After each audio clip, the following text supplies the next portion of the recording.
Hey, I'm James from Smokin' Dad Barbecue, the channel that helps you master your backyard barbecue. A lot of you have been asking, what do I like better, spatchcock chicken or rotisserie chicken? Well, there's really only one way to find this out. We need 2 chickens, check. We need the same day, got that, beautiful. And to pull it off and make it a fair fight, we would actually need 2 of the exact same barbecue, which we just so happen to have. So this is gonna be a great experiment. Stick with me, I'll take you inside so we can prep our chickens, but first, let's get ready and fire up the Kamado Joe.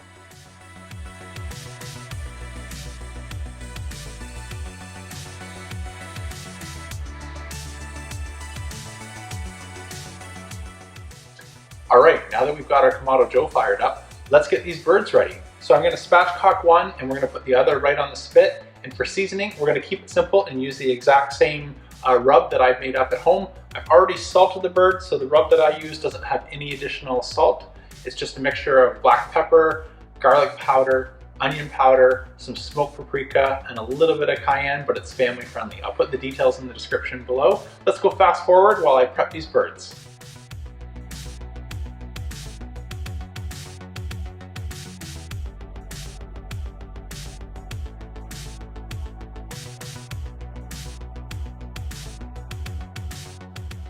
All right, our 2 birds are prepped. Let's head back outside and throw these on the Kamado Joe. Since we're doing this on the rotisserie, I'm going to cook it a little bit lower and a little bit slower. And since we're doing this spatchcock on the SloRoller, I'm going to cook it a little bit hotter and faster. I'm going to put this one back in the fridge while we throw this on and try and get them to finish around the exact same time. So that way we can do a side-by-side taste test. So let's go back outside. All right, we are almost ready for our head-to-head. So since I'm going to be doing the rotisserie chicken here on the Kamado Joe on the right, I'm going to have the temperatures a little bit lower and a little bit slower. So I'm going to try and hold it around 300 degrees, wait till we start to get close to our end temperature, and then I'm going to crank the heat and let that finish the skin. I found if you do it too quick too soon, something like 400 degrees, you get a really nice looking bird on the outside and a pretty raw, gross one on the inside. So we don't want to do that. So learn from my experience, which is a nice way of saying failures. And then what we're gonna do is we're gonna throw on the spatchcock chicken. Now that can take higher heat. Since the bird is gonna be laying flat, it's gonna be cooking from both sides. It'll finish at the exact same time. So you notice I lit both Joes, so that way I have some heat and it's ready to go and I just won't have to deal with that later. But I'm actually gonna shut this down and just give it a little bit of air just so that I can accelerate that fire when it's time to throw on our spatchcock chicken. Let me move the camera a little bit closer so you can take a closer look at the setup that I have going inside for our rotisserie chicken. All right, let's get started.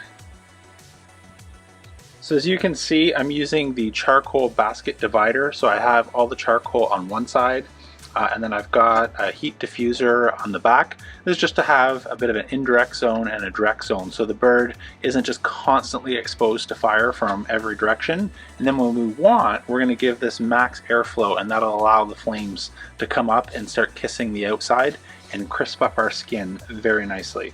So let's go ahead and put on the pit. So we'll slide this into the motor unit, lock it in position, and we did pretty good at guessing center. I'm just going to go ahead and loosen these tabs and slide our bird a little bit more to the other side, and then we'll tighten that back up.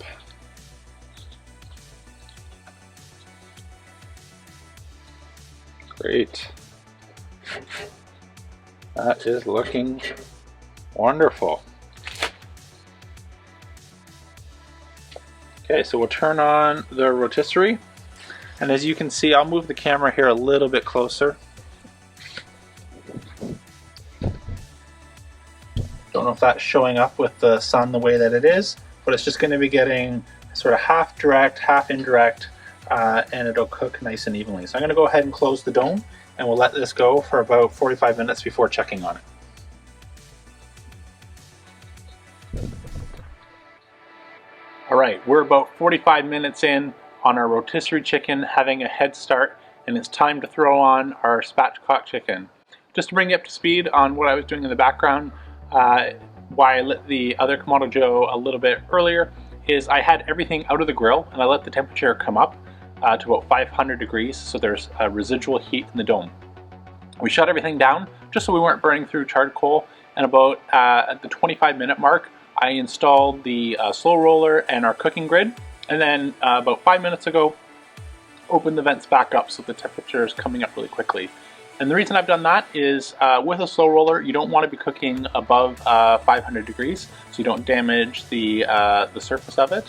But I also like to have residual temperature in the dome, and so for a chicken like a spatchcock where you want to be able to render out some of that fat and have the baking heat coming from the top as well as the bottom, I found it gives us wonderful results.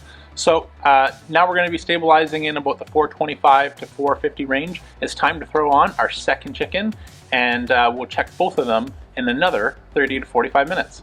Let's do it.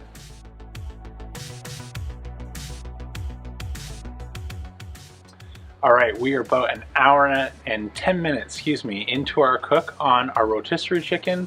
We're about 25-30 minutes on the spatchcock chicken. So the temperatures right now are just sitting just below 150 degrees on the rotisserie chicken, and they're about 110 to 115 on the spatchcock, but it's catching up quickly, as you can see from the chicken fat rendering and the smoke coming out of the top of the Kamado Joe. So now it's time to start working on our skin. We're going to bring the temperature up a little bit on our rotisserie chicken so we can start to get a nice crispy skin. And on the spatchcock chicken, since the temperature is much higher, we actually want to provide a little bit of moisture to help make sure that things aren't burning and drying out too much. So to do that, we're going to spray it with liquid butter, or I can't believe it's not butter. Don't look at me like that, you know it's going to make it better. Come on, let me show you what the skin looks like and we'll get spraying. Okay, here we are on our rotisserie chicken. You can see it's looking really nice, golden, and that butter will help just crisp that up a little bit, but lots of chicken fat rendering out. And then over here on our spatchcock chicken, crisping up really nice. And you're just getting all that chicken fat rendering out and hitting the top of the SloRoller, which is vaporizing and coming back and flavoring our chicken. So I'm going to go ahead and move the camera back to the stand and let's spray these two birds.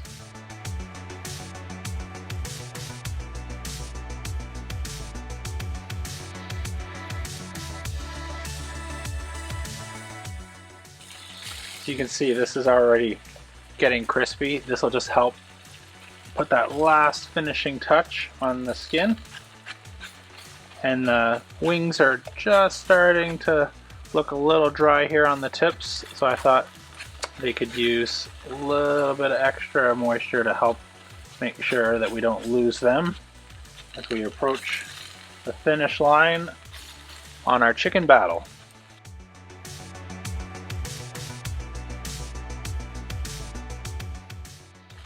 Alright, that's looking good. A little bit of extra fat to help that skin crisp up. Let's close the dome. And these will probably need another 15-20 minutes or so for them both to be finishing about the same time.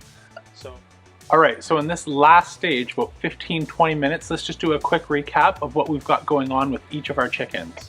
So this one, we've been doing low and slow rotisserie style, and to make sure that we get an even cook all the way throughout, we've been cooking at around 300 degrees. But for this last stage, we want to get our skin a little crispier.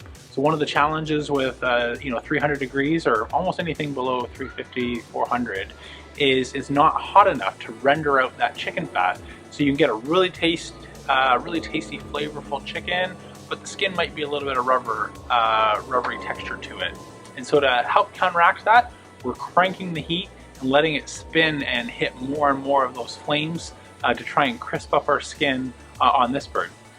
On the spatchcock chicken, we're not having that problem. Our skin is almost getting overdone, over crispy, and that's because we have the residual heat in the dome that has been radiating down and helping render out that fat, which is why we're getting all the smoke coming out of the top of the Kamado Joe vent, which is chicken fat rendering, hitting the slow roller, which is really hot, vaporizing, flavor, adding some flavor to our food and coming back out the top of the Kamado Joe.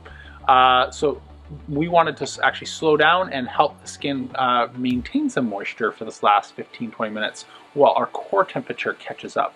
And so the butter that we sprayed on here is helping preserve some moisture on this bird, and on the rotisserie, where it's sitting right above the charcoals, that butter and fat is just going to help get some of those coals going and crisp up our skin. So we'll see you in about 15 minutes when both of these birds should be done at about the same time. All right, we're about an hour and a half in and both birds are finishing at the exact same time. Really happy with how they look. Let me bring you a little bit closer and take a look at each one before we go inside. Okay, let's start off looking at our rotisserie chicken. Camera will focus there. So that's looking really good. Skin came out pretty good. Maybe not quite as dry and crispy as the spatchcock one in a second, but that's looking pretty good. So let's go take a look at our spatchcock chicken. So you can tell just by looking at that's got like a nice, dry, almost fried texture to it. Looking really good. But you know what? Let's set up and head inside. All right, both our birds are done, as you saw. Time to go inside. But to help me decide what's better and settle this debate, rotisserie chicken, spatchcock chicken, what's the best? I went and found some of the toughest food critics that I've ever met.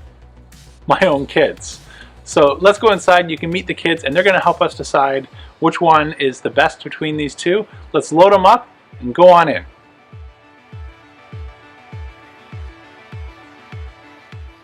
All right, our two birds are done. Let's slice these up and then introduce you to our discerning food critics.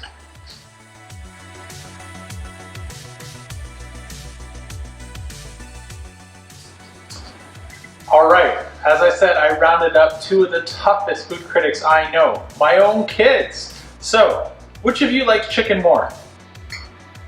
Exactly, this should be good. Okay, so guys, on the left, we have chicken number 1, and on the right, you have chicken number 2. Let's start with chicken number 1. Zoe, Hannah, dig in.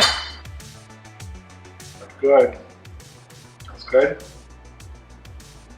Can't tell if you guys are still chewing, but what do you think of chicken number 1? We'll have to see. Have to see. Oh, not going too quick. I think kind of Medium. Oh, tough critics. Okay, well, let's move. Get a drink of water.